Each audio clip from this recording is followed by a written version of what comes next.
کاریګر مو څوک دی؟ کاریګر همدازه یم نسته. وایي پلار چیرې دی؟ هغه شهید شوی. پلار دې چیرې دی؟ پلار شهید دی. څلور وروڼه دي او 3 خویندې. ښه او پلار؟ پلار نسته.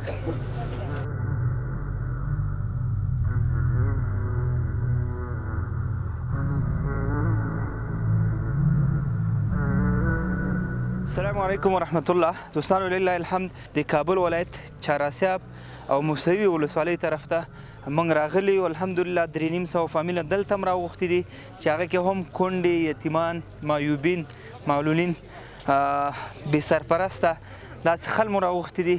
نو کوشش مو دا وي چې هغه کم کسان چې مستحق هغې ته دغه مواد موږ ورکړو. څنګه په تکلیف کې یې؟ زړه تکلیف لري. چېرته کښېنه ګنه هغلته لاړ شه، هغلته لاړ شه، هغه بوجۍ ته کښېنه، زه دا دې پرېږده ښه، همغلته لاړ شه. څو بچي دې په غاړه دي؟ 11. 8 جنکۍ دي 13. او کاریګر خپله یې؟ موچي یې او زړه تکلیف هم دی. تکلیف ګوردم تکلیف هم دی. دلته کښېنه، الله دې اسانه کړي ته کاکا. کور کې څو نفره فامیل یاست؟ کور کې 5 نفر. کاریګر مو څوک دی؟ کاریګر همدازه یم نسته. وایي پلار چیرې دی؟ هغه شهید شوی. دا حل دی. ښه ته ماشاء الله ډېر تکړه سړی یې که نه؟ دغلته اکثره داسې خل دي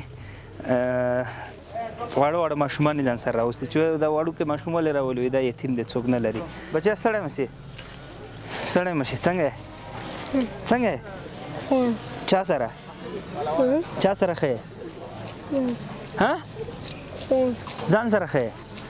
کور کې څو نفر یاستئ؟ کور کې 11 که 12 نفره. پلار دې چیرې دی؟ پلار شهید دی. پلار دې شهید دی. ښه ته مشر یې؟ ښه ماشاءالله. څومره تکړه درس وایې؟ بسم الله الرحمن الرحيم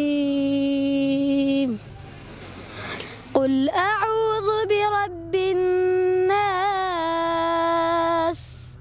ملك الناس إله الناس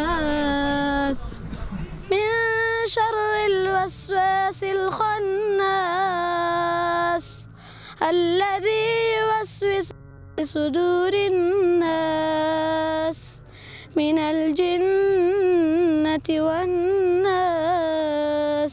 ماشاءالله ماشاءالله څومره ښایسته تلاوت. الله دې د دې ثوابونه د مور پلار ته ور ورسي. هغه څوک چې ستا سرپرستي کوي پوهېږې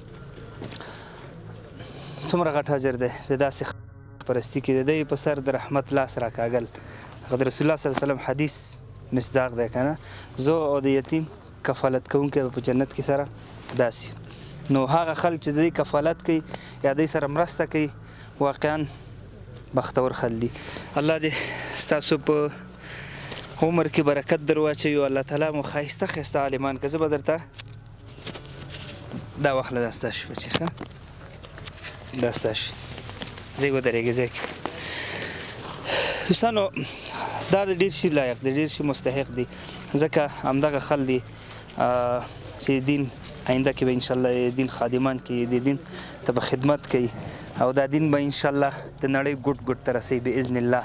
الله تعالی دې زموږ او ستاسو په دې ملت باندې نور رحم وکړي. خدای تعالی داسې وخت رانولي چې داسې بچیان یتیمان شي، بې پلاره شي. دغه ستاسو مرستې وي.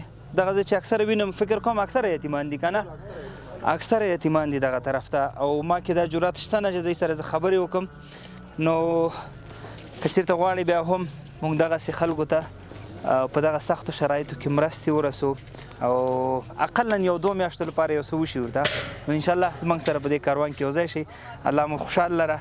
ویډیو سره شریکه کړئ، واتساپ نمبر او مرستو لپاره لینکونه هم شته. ډېره مننه، ښه وخت، السلام علیکم.